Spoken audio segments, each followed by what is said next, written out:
Le secret du baobab millénaire, un conte de la savane oubliée. Au cœur d'une savane dorée, là où le soleil embrasait l'horizon chaque matin, se nichait le paisible village de Keïta. Les huttes de terre rouge se regroupaient autour d'un baobab majestueux, un géant millénaire dont les branches noueuses semblaient toucher le ciel. Dans ce village vivaient deux sœurs, Aïda et Sira, dont la beauté était aussi différente que le jour et la nuit. Aïda, l'aînée, possédait une peau ébène lustrée, des yeux vifs comme des braises et une chevelure abondante tressée de coquillages. Sira, la cadette, avait la peau couleur de miel, des yeux doux et mélancoliques et des cheveux fins ornés de perles délicates. Malgré leurs différences physiques, un lien profond les unissait, forgé par une enfance partagée sous l'ombre protectrice du baobab. Chaque matin, elles se rendaient ensemble au puits du village, leur calebasse vide balançant au rythme de leurs pas. Elles riaient et chantaient, leur voix se mêlant à la mélodie matinale des oiseaux de la savane. Aïda, extravertie et audacieuse, aimait conter des histoires inventées, captivant Sira avec des récits de guerriers valeureux et de créatures fantastiques. Sira, plus réservée et rêveuse, préférait écouter, son imagination s'envolant au gré des paroles de sa sœur. Le soir, après les tâches quotidiennes, elle s'asseyait au pied du baobab, observant les étoiles apparaître une à une dans le ciel d'encre. Les anciens du village racontaient que le baobab était un arbre sacré, gardien des secrets de la savane et lien entre le monde des vivants et celui des esprits. Ils disaient que ses racines profondes puisaient la sagesse de la terre et que ses branches vastes protégeaient le village des mauvais sorts. Aïda et Sira, bercées par ces légendes, se sentaient en sécurité sous la présence bienveillante du géant végétal. Elles ignoraient encore que l'ombre rassurante du baobab allait bientôt être témoin de leurs épreuves, de leur rivalité et des secrets enfouis qui menaçaient leur lien fraternel. La vie à Keïta suivait son cours paisible, rythmé par les saisons et les traditions ancestrales. Mais au sein de cette harmonie apparente, des murmures commençaient à se répandre, des regards à s'assombrir, annonçant les prémices d'une tempête qui allait bouleverser la vie des deux sœurs et l'équilibre du village entier. Le baobab millénaire, imperturbable, continuait de veiller, silencieux témoin des joies et des peines, des amitiés et des jalousies qui se tramaient à ses pieds. Un jour, alors que le soleil de midi dardait ses rayons brûlants sur la savane, un événement inattendu vint rompre la routine de Keïta. Un guerrier étranger, vêtu d'une tunique de cuir et monté sur un cheval noir comme l'ébène, apparut à l'orée du village. Son visage, marqué par le soleil et les épreuves, exprimait une force tranquille et une détermination farouche. Il s'appelait Mansour et venait d'un royaume lointain, réputé pour ses guerriers invincibles et ses richesses incommensurables. Sa présence imposante et son allure mystérieuse captivèrent immédiatement l'attention de tous les habitants de Keïta. Les femmes, intriguées, le regardaient du coin de l'œil tandis qu'il descendait de son cheval et s'adressait au chef du village. Les hommes, impressionnés, admiraient son armure finement ciselée et l'épée scintillante qu'il portait à la ceinture. Aïda et Sira, qui revenaient du marché, furent également frappés par l'arrivée de cet étranger. Aïda, habituellement si extravertie, se sentit soudainement timide et rougit en croisant le regard profond de Mansour. Sira, d'ordinaire si réservée, fut étrangement attirée par l'aura de mystère qui émanait de lui. Mansour expliqua au chef du village qu'il était en voyage vers le sud, à la recherche d'une plante rare aux vertus médicinales. Il demandait l'hospitalité pour quelques jours, le temps de se reposer et de se ravitailler. Le chef de Keïta, honoré de recevoir un guerrier aussi prestigieux, accepta avec empressement. Mansour fut installé dans une hutte spacieuse et reçut les meilleurs égards du village. Durant les jours qui suivirent, il devint une figure familière de Keïta. Il passait ses journées à explorer les environs, à converser avec les anciens et à jouer avec les enfants. Il racontait des histoires de ses voyages, de ses batailles et des merveilles qu'il avait vues. Aïda et Sira, de leur côté, cherchaient toutes les occasions de croiser son chemin. Aïda, avec son tempérament enjoué, engageait facilement la conversation, le questionnant sur sa vie et ses aventures. Sira, plus discrète, se contentait d'observer, fascinée par sa prestance et sa sagesse apparente. Mansour, sensible à leur attention, leur accordait à toutes deux une courtoisie égale. Il appréciait la vivacité d'esprit d'Aïda et la douceur mélancolique de Sira. Mais au fil des jours, une tension subtile commença à se tisser entre les deux sœurs. Une rivalité silencieuse naissait, alimentée par l'attirance qu'elles ressentaient toutes deux pour le guerrier étranger. Le baobab millénaire, témoin silencieux de leur jeu d'enfant, allait-il maintenant assister à la déchirure de leur lien fraternel, sous l'influence magnétique de cet homme venu d'ailleurs? Seul l'avenir le dirait, mais les murmures du vent dans ses feuilles semblaient déjà annoncer les tourments à venir. Les jours se transformèrent en semaines, et Mansour, au lieu de reprendre sa route, prolongea son séjour à Keïta. Il semblait trouver dans ce village paisible un répit bienvenu après ses longs voyages et ses combats. L'hospitalité des habitants, la beauté tranquille de la savane, et peut-être la présence des deux sœurs, le retenaient plus longtemps qu'il ne l'avait initialement prévu. Entre Aïda et Syrah, la compétition pour attirer l'attention de Mansour s'intensifiait. Aïda rivalisait d'esprit et d'humour lors des conversations, cherchant à impressionner le guerrier par sa personnalité pétillante et son intelligence vive. Elle se parait de ses plus beaux atours, tressait ses cheveux avec des fleurs éclatantes et se parfumait avec des essences rares qu'elle gardait précieusement.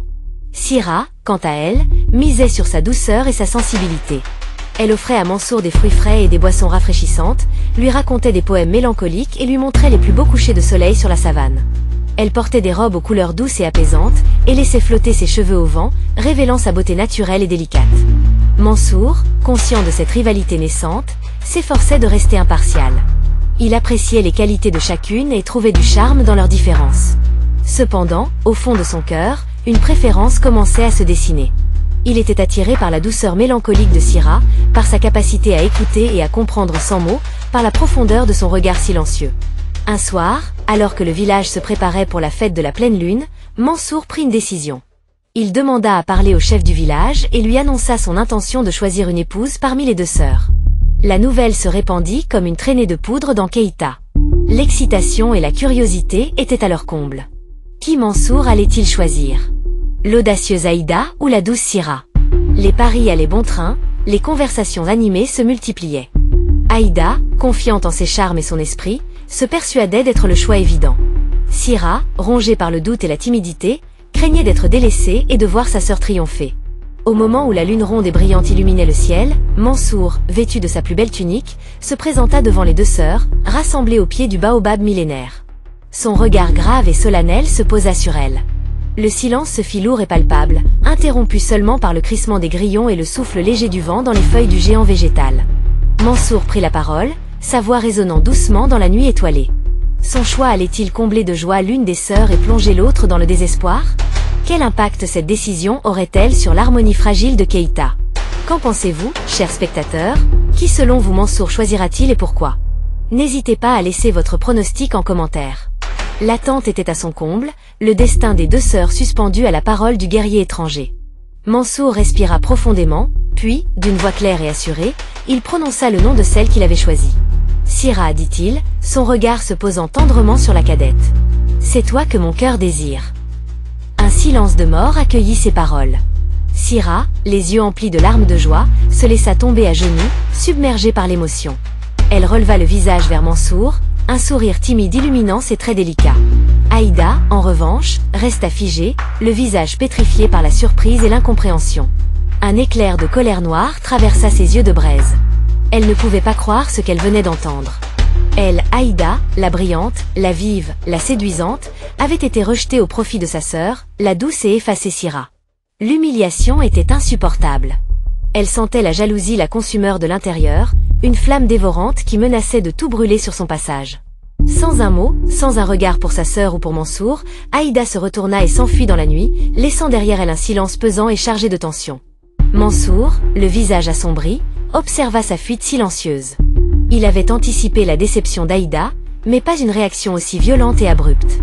Il se tourna vers Syrah, qui le regardait avec inquiétude. « Ne t'inquiète pas, dit-il doucement, prenant sa main dans la sienne. Le temps apaisera sa colère.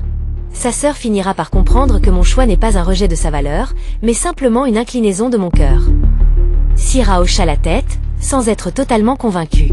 Elle connaissait la fierté et l'orgueil d'Aïda. Elle craignait que cette humiliation ne laisse des cicatrices profondes et durables dans leur relation. La fête de la pleine lune, qui devait célébrer l'union de Mansour et Syrah, fut gâchée par l'absence d'Aïda et par l'atmosphère pesante qui s'était installée. Les danses et les chants manquèrent de joie, les sourires furent forcés. Le baobab millénaire, témoin de ce déchirement fraternel, semblait lui-même assombrir son feuillage, comme pour partager la tristesse du village. Les jours qui suivirent furent marqués par la distance entre les deux sœurs. Aïda évitait Syrah et Mansour, se réfugiant dans sa hutte ou errant seule dans la savane. Elle laissait sa jalousie et sa colère la ronger, nourrissant des pensées amères et des ressentiments profonds. Syrah, de son côté, souffrait de l'éloignement de sa sœur. Elle tentait de l'approcher, de lui parler, de la rassurer, mais Aïda restait sourde à ses appels, murée dans son silence et sa rancéure. Mansour, impuissant face à cette situation, se sentait responsable de ce conflit fraternel. Il regrettait d'avoir causé une telle blessure au sein de cette famille et de cette communauté qu'il avait appris à apprécier. Le secret du baobab millénaire allait-il être révélé par cette rivalité amoureuse? Les racines profondes de l'arbre sacré allaient-elles absorber cette amertume et la transformer en sagesse, ou bien la jalousie d'Aïda allait-elle empoisonner le village de Keïta et briser à jamais le lien entre les deux sœurs? La rancéure d'Aïda grandissait de jour en jour, tel un poison distillé goutte à goutte dans son âme. Elle ne pouvait se résoudre à accepter le bonheur de sa sœur et le sien propre malheur. Elle se sentait injustement traitée, délaissée, privée de ce qui lui revenait de droit. Elle se remémorait chaque sourire, chaque regard échangé entre Mansour et Sira, chaque compliment adressé à sa sœur. Ces souvenirs, au lieu de s'estomper avec le temps, se transformaient en autant de blessures ouvertes, ravivant sans cesse sa douleur et sa jalousie. Un jour, alors qu'elle errait près du baobab millénaire, le cœur empli de colère et de désespoir, elle entendit un murmure étrange, comme un souffle de vent dans les feuilles, mais plus profond et plus significatif. Au début, elle crut à une illusion, à un fruit de son imagination torturée. Mais le murmure persista, se faisant plus audible, plus distinct. Aïda! Aïda! Semblait dire une voix invisible, une voix venue d'ailleurs, une voix chargée de mystère et de puissance. Intriguée et effrayée, Aïda s'approcha du baobab, scrutant les branches, les racines, le tronc noueux, cherchant la source de cette voix étrange. « Qui est là » demanda-t-elle d'une voix tremblante. Le murmure se fit plus fort, enveloppant Aïda d'une présence invisible et pénétrante. « Ce sont les esprits du baobab » répondit la voix. « Nous avons entendu ta douleur, nous avons vu ta jalousie. Nous savons ce que ton cœur désire. » Aïda, à la fois terrifiée et fascinée, sentit un frisson parcourir son échine. Elle avait toujours entendu parler des esprits du baobab, mais elle n'avait jamais cru à leur existence réelle. Maintenant, elle se retrouvait face à eux, au cœur de leur domaine sacré, sollicitée par leur présence mystérieuse. « Que voulez-vous de moi » demanda-t-elle, la voix à peine audible. « Nous pouvons t'aider à obtenir ce que tu désires » répondit la voix. « Nous pouvons te donner Mansour, nous pouvons te donner le bonheur que tu envies à ta sœur. Mais pour cela, tu devras nous offrir quelque chose en retour. » Aïda hésita. L'idée de recourir à la magie, aux forces obscures des esprits, la troublait. Mais le désir de vengeance, la jalousie dévorante, l'emportait sur ses scrupules et ses craintes. « Que dois-je faire » demanda-t-elle, la voix brisée par l'émotion. Les esprits du baobab murmurèrent une réponse énigmatique, des mots anciens et secrets qui résonnèrent dans l'esprit d'Aïda comme une promesse et une menace. Était-ce la voie du salut ou celle de la perdition? Le choix d'Aïda allait-il la conduire vers le bonheur tant désiré, ou la précipiter dans les ténèbres de la magie noire et de la vengeance? L'ombre du baobab millénaire semblait s'étendre sur elle, enveloppant son âme d'un mystère inquiétant et prometteur. Selon vous, quel pacte les esprits du baobab vont-ils proposer à Aïda? Quelles conséquences cela pourrait-il avoir pour elle et pour le village? Dites-le nous en commentaire. Les esprits du baobab proposèrent à Aïda un pacte terrible, un marché impie qui mettait à l'épreuve son âme et sa conscience. Pour obtenir Mansour, murmurèrent-ils, tu devras sacrifier ce qui t'est le plus cher. Tu devras nous offrir le lien qui t'unit à Sira. Tu devras briser à jamais votre fraternité. Aïda fut saisie d'effroi. Sacrifier sa relation avec sa sœur? Briser le lien qui les unissait depuis l'enfance? L'idée était monstrueuse, impensable. Malgré la jalousie qui la rongeait, Aïda aimait profondément Sira. Elles avaient partagé tant de moments de bonheur, de complicité, de tendresse. Leur lien était plus fort que tout, pensait-elle. Mais les esprits du baobab insistèrent, leur voix se faisant plus pressante et menaçante. « C'est le prix à payer, dirent-ils. Il n'y a pas d'autre voie. Si tu veux Mansour, si tu veux le bonheur, tu dois te séparer de ta sœur. À jamais. » Aïda luttait intérieurement. D'un côté, le désir de vengeance, la jalousie dévorante, la poussait à accepter le pacte. De l'autre, la voix de sa conscience, la mémoire de son amour fraternel, la retenait de franchir le point de non-retour. Elle se remémorait les rires partagés, les confidences murmurées, les moments de soutien mutuel.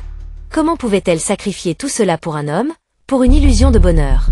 Pourtant, l'envie de posséder Mansour, de voler le bonheur à sa sœur, était trop forte. Elle se sentait prisonnière d'un engrenage infernal, incapable de résister à la tentation obscure des esprits. « Que dois-je faire » demanda-t-elle, la voix étranglée par l'angoisse. « Tu devras accomplir un rituel » répondirent les esprits. Un rituel ancien et interdit, capable de briser les liens du sang et de retourner l'amour en haine. Tu devras préparer une potion à partir de plantes rares et de substances interdites. Tu devras la verser dans la calebasse de Sira, afin qu'elle la boive sans méfiance. Une fois la potion ingérée, le lien qui vous unit sera brisé à jamais. Sira deviendra ton ennemi, et Mansour te reviendra de droit. Aïda sentit un frisson glacial la parcourir. La potion, le rituel, la manipulation. Tout cela la répugnait, mais en même temps, l'attirait irrésistiblement. Elle était prête à tout pour obtenir ce qu'elle désirait, même à pactiser avec les forces obscures et à sacrifier le lien le plus précieux de sa vie. « J'accepte », dit-elle d'une voix faible mais déterminée.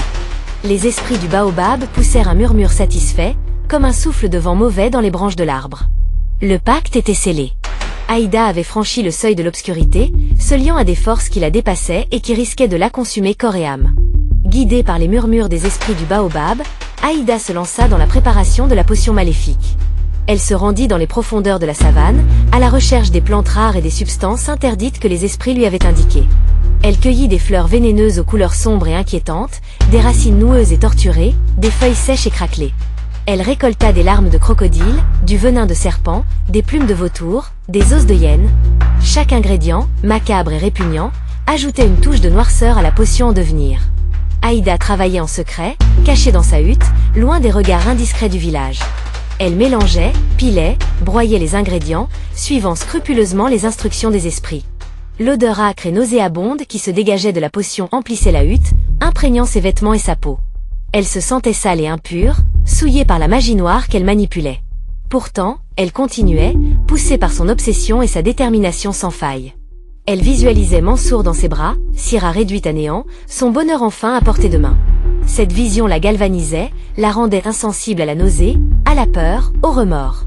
Au fil des jours, la potion prit forme, se transformant en un liquide visqueux et sombre, au reflet étrange et inquiétant. Elle la conserva dans une petite fiole en terre cuite, la cachant précieusement au fond de son coffre, attendant le moment propice pour l'utiliser. Pendant ce temps, Syrah et Mansour continuaient de vivre leur amour naissant, inconscients du danger qui les menaçait. Ils se promenaient main dans la savane, échangeaient des sourires complices et des regards tendres, construisant les fondations de leur futur bonheur. Aïda les observait de loin, le cœur rempli de haine et de rage. Chaque preuve de leur amour ne faisait qu'attiser sa jalousie et renforcer sa détermination à briser leur union. Elle attendait patiemment le moment idéal pour agir, guettant la faille, l'occasion de verser la potion maléfique dans la calebasse de Syrah sans éveiller les soupçons. Le baobab millénaire, témoin de cette préparation machiavélique, semblait frémir de tristesse. Ses branches se balançaient doucement dans le vent, comme pour mettre en garde Aïda contre la voie funeste qu'elle avait choisie. Mais Aïda, aveuglée par sa passion et sa vengeance, restait sourde aux avertissements silencieux de l'arbre sacré. Elle était prête à tout pour parvenir à ses fins, même à accent grave consumer son âme et à plonger sa sœur dans le malheur le plus profond. Le jour fatidique arriva. Aïda avait minutieusement préparé son plan, guettant l'occasion idéale pour mettre en œuvre son stratagème maléfique. Elle savait que Syrah avait l'habitude de boire de l'eau fraîche à la source sacrée du village, un lieu paisible et isolé, loin des regards indiscrets. C'était là, pensait Aïda, qu'elle pourrait agir sans risque d'être découverte. Un matin, alors que le soleil commençait à peine à dorer l'horizon, Aïda se leva discrètement, emportant avec elle la fiole contenant la potion empoisonnée. Elle se rendit à la source sacrée, se cachant derrière les buissons, attendant l'arrivée de Syrah. Son cœur battait la chamade, un mélange d'excitation et d'angoisse l'étreignant. Elle se sentait à la fois coupable et déterminée, déchirée entre sa conscience et son désir de vengeance. Bientôt, Syrah apparut, portant sa calebasse vide. Elle s'approcha de la source avec grâce et légèreté, son visage rayonnant de bonheur et de sérénité. Aïda la regardait, cachée dans l'ombre, le cœur serré. Elle revoyait leur enfance, leur jeu, leur rire, leur complicité. Un doute l'assaillit. Était-elle vraiment capable de commettre un acte aussi horrible envers sa propre sœur ? Mais la jalousie revint en force, balayant ses hésitations et ses remords. Elle se rappela Mansour, le choix de Syrah, son propre rejet, son humiliation. La flamme de la vengeance se ralluma dans son cœur, la poussant à aller jusqu'au bout de son plan. Au moment où Syrah se pencha pour remplir sa calebasse à la source, Aïda sortit de sa cachette, la fiole empoisonnée à la main. Elle s'approcha de sa sœur, un sourire forcé crispant ses lèvres. « Syrah, dit-elle d'une voix douce et mielleuse, j'ai pensé que tu aurais soif. J'ai apporté une boisson rafraîchissante pour toi. » Syrah se retourna, surprise et ravie de voir sa sœur. « Aïda ! Quelle gentille attention, répondit-elle, souriante. Tu sais, j'avais justement très soif. » Aïda lui tendit la calebasse remplie d'eau de la source, dans laquelle elle avait discrètement versé quelques gouttes de la potion maléfique. « Tiens, dit-elle. Bois, cela te fera du bien. » Syrah prit la calebasse, remercia sa sœur d'un regard affectueux, et porta le récipient à ses lèvres. Aïda la regardait boire, le souffle court, le corps tremblant. Chaque gorgée de Syrah était comme un coup de poignard dans son cœur. Elle sentait le poids de son acte horrible, la gravité de son choix irréversible. Une fois la calebasse vide, Syrah la rendit à Aïda, un sourire reconnaissant illuminant son visage. « Merci, Aïda, dit-elle. C'était délicieux. Tu es vraiment la meilleure des sœurs. » Ces mots résonnèrent dans l'esprit d'Aïda comme une accusation silencieuse. La meilleure des sœurs. Elle venait de trahir sa confiance, d'empoisonner son corps et son âme, de briser à jamais leur lien fraternel. Le remords la saisit violemment, la submergeant d'une vague de culpabilité et de honte. Mais il était trop tard. La potion maléfique avait été ingérée. Le pacte avec les esprits du baobab était scellé. Peu de temps après avoir bu l'eau empoisonnée, Syrah commença à ressentir d'étranges symptômes. Un malaise diffus la saisit, suivi de violents maux de tête et de vertige. Elle se sentait faible et confuse, incapable de comprendre ce qui lui arrivait. D'abord, elle pensa à une insolation, ou à une simple fatigue passagère. Mais les symptômes s'aggravèrent rapidement. Des douleurs abdominales atroces la tordaient, des vomissements la secouaient, une fièvre brûlante la consumait. Son corps, autrefois plein de vie et d'énergie, se flétrissait et dépérissait à vue d'œil. Mansour, inquiet de l'état de santé de Syrah, fit appel au guérisseur du village. Celui-ci examina attentivement la jeune femme, ausculta son pouls, palpa son ventre, questionna son entourage. Mais il ne parvint pas à poser de diagnostic précis. Les remèdes traditionnels qu'il prescrivit restèrent sans effet. L'état de Syrah continuait de se dégrader, plongeant Mansour et tout le village dans l'inquiétude et le désarroi. Aïda, de son côté, observait de loin l'évolution de la maladie de sa sœur. Elle se sentait déchirée entre la satisfaction malsaine de voir son plan se dérouler et le remords lancinant qui la rongeait de l'intérieur.